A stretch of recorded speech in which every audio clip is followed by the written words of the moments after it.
하세요. 올해 29살이고 몇 달 뒤 결혼을 앞두고 있던 여자입니다.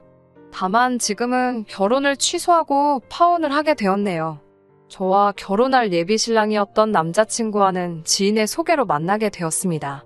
연애 1년, 짧은 기간이지만 저에게 맞춰주고 저를 지극정성으로 아껴주는 모습에 결혼을 결심하게 되었고, 이 남자의 청혼에 응하게 되었습니다.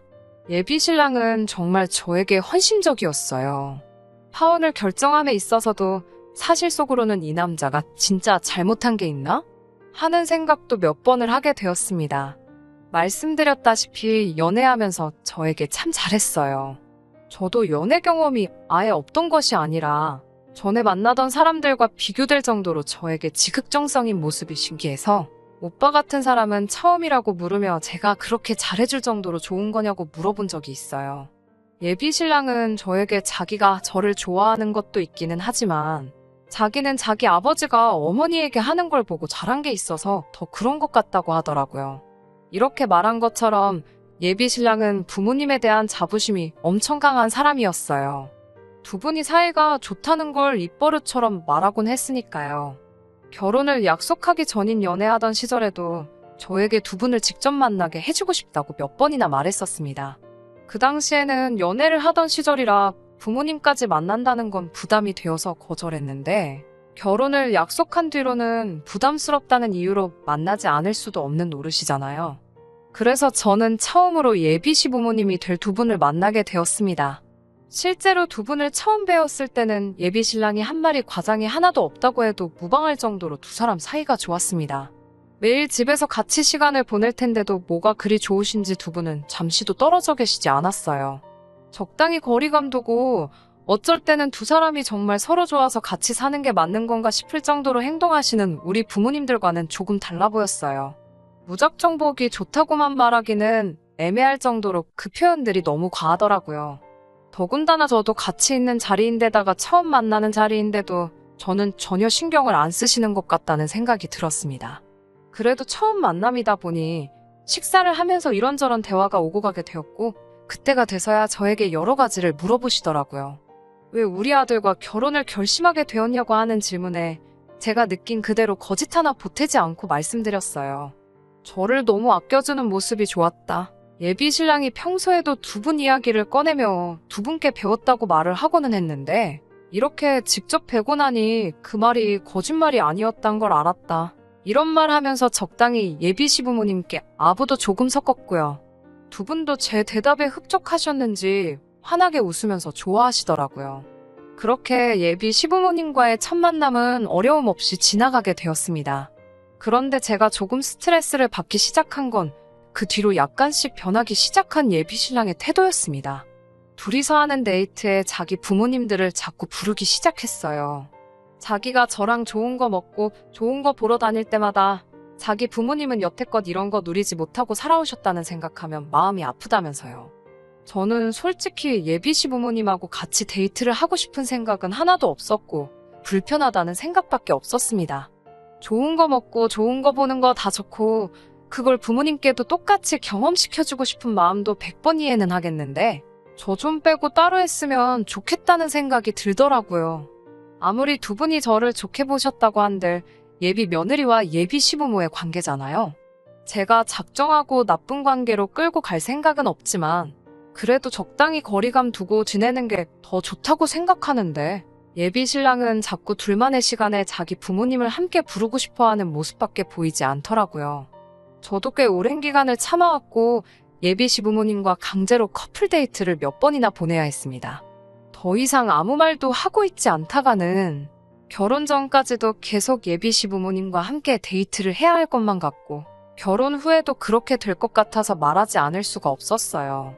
그래서 예비 신랑에게 이런 식의 만남은 저도 조금 부담스럽고 같이 만나는 자리는 좋지만 조금 자제해줬으면 좋겠다는 부탁을 했습니다. 예비 신랑은 심각한 표정으로 고민을 하더라고요. 그러면서 무겁게 입을 열며 예비 시부모님의 과거를 제게 말해줬습니다. 두 분이 젊을 적에 아직 결혼도 하기 전에 첫째인 예비 신랑이 오빠를 가지게 되었다네요. 준비가 안 된 두 사람이었기 때문에 결혼식도 못 올리고 그렇게 허겁지겁 살림을 차리시게 되었다고 합니다. 그리고 그렇게 아버님도 안정적인 직장을 구하시게 되고 조금 숨을 돌릴 정도가 되던 시점에 둘째인 지금의 예비 신랑을 갖게 되었다고 하네요. 두 아이 키우기에는 조금 부족한 벌이었기 때문에 정말 두 분의 청춘을 포기하다시피 하면서까지 두 자식들을 키워내셨다고 합니다. 거기까지만 들으면 예비 시부모님들 정말 존경받아야 할 정도로 좋으신 분들도 많고 자식들이 부모님 이렇게 챙겨주는 것만 봐도 자식 농사도 성공하신 분들이 많습니다. 그런데 두 분이 자식들 때문에 많은 걸 포기하셨다고 한들 그걸 저까지 나서서 체험하게 해드릴 필요는 없다고 생각합니다. 더군다나 제가 결혼을 약속한 사이기는 하지만 그렇다고 아직 가족의 일원이 된 것도 아니잖아요. 연애 기간이 짧았던 만큼 저도 예비 신랑과 둘이서 보내는 시간이 더 길었으면 좋겠다 싶었고 그 시간을 예비 시부모님이 되었든 저희 부모님이 되었든 누구에게도 빼앗기고 싶지 않았어요. 예비 신랑에게는 그런 부분을 설명해 줬습니다. 아쉬워하는 눈치였지만 제 말에 틀린 말이 없으니 제 뜻에 따르겠다 하더라고요. 그 뒤부터는 예비 시부모님 없이 둘이서 결혼 준비해가며 여러 가지 추억을 쌓았습니다.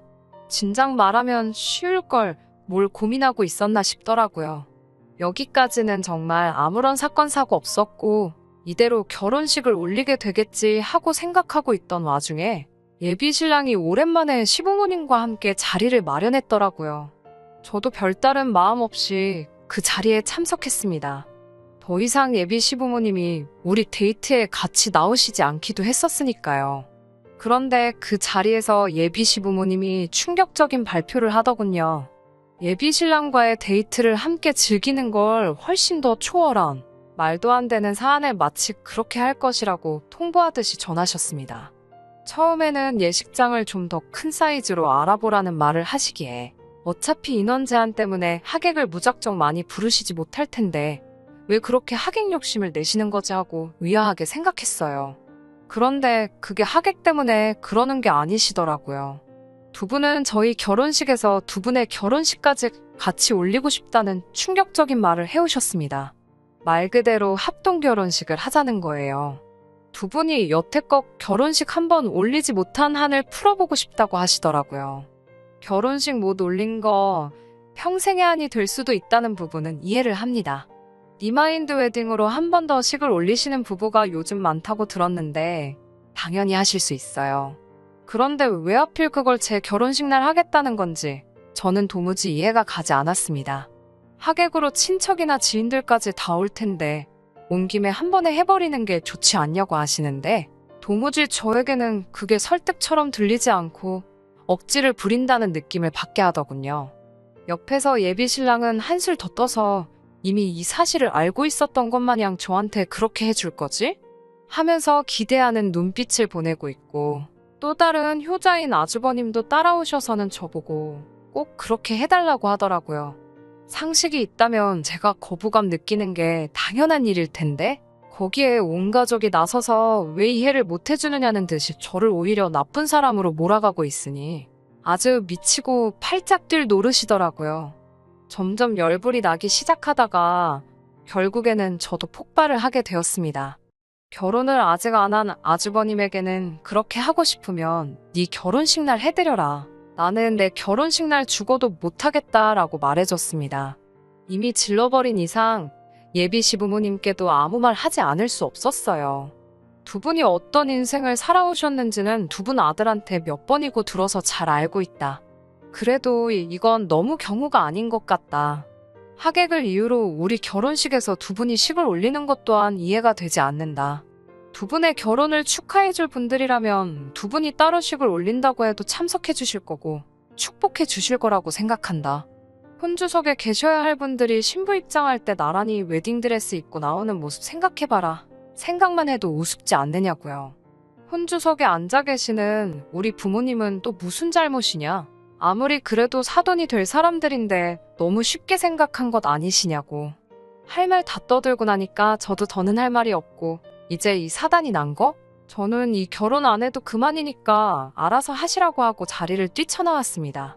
예비 신랑이 헐레벌떡 저를 쫓아나오길래 저한테 사과하러 온 건 줄 알았는데 자기 부모님들한테 말버릇이 그게 뭐냐고 화를 내더군요. 그래서 저도 너는 마누라 될 사람한테 그게 뭐 하는 짓이냐고 말하고 뺨싸다귀를 한 대 올려쳤습니다. 짝 하는 소리가 얼마나 크게 나던지 그 자리에서 묵었던 우라가 한 번에 날아가 버리는 듯한 기분이 들었어요. 너도 잘못 생각하는 거라고 정신머리 똑바로 박혀있는 놈이면 나서서 니네 부모님 결혼식을 네 결혼할 때 하자고 하는 거 아니라고. 하객들이 우리며 너네 부모님이며 얼마나 우습게 보겠냐고 한마디 했습니다. 정 두 분이 결혼식 못 올린 게 한이 되고 자식들인 니들한테도 한이 되었으면 어떻게든 따로 해드리는 게 맞는 거지. 돈 몇 푼 아껴보려고 니들 결혼식에 니네 부모님 결혼식을 끼얹는 게 말이나 되냐고. 니들이야말로 진짜 불효자가 아니냐고 소리를 박박 질렀어요. 그 사단이 났으니 결국 저는 파혼하게 되었습니다. 웃기는 사실은 제가 그렇게 소리치고 간 상황에서 예비 시부모님은 뭐라도 크게 깨달으신 건지 저를 엄청 마음에 들어 하셨다고 하네요. 제 똑부러진 모습이 엄청 마음에 드셨다고 하네요. 합동 결혼식이고 뭐고 다 안 할 테니 제발 우리 아들과 결혼해달라고 연락을 해오셨어요. 하지만 저는 싫다고 했습니다. 그때까지야 남편 될 사람이 효자인 건 진작에 알고 있었지만 고쳐 써먹지도 못할 천하의 머저리인 건 몰랐다고요. 멍청한 건 무슨 수를 써도 못 고친다고 제가 다른 건 참아도 멍청한 사람하고는 같이 살 생각이 없다고 거절했어요. 결국 그렇게 파혼하게 되었습니다. 물론 연애하는 1년간 좋은 기억도 많은 사람입니다. 하지만 아쉽지가 않아요. 오히려 연애를 짧게 해서 다행이라는 생각이 들어요. 쓸데없이 더 시간 낭비할 이유가 없었으니까요. 전 예비 신랑도 잘 지냈으면 좋겠고 그 부모님들도 계속 화목한 가정 이루셨으면 좋겠습니다. 저랑 앞으로 2번 다시 엮이지만 않는다면 좋은 사람이고 좋은 분들이란 사실은 변함이 없으니까요. 제 사연은 여기서 마치도록 하겠습니다. 그럼 다들 좋은 하루 되시고 화목한 가정 이루길 기원합니다.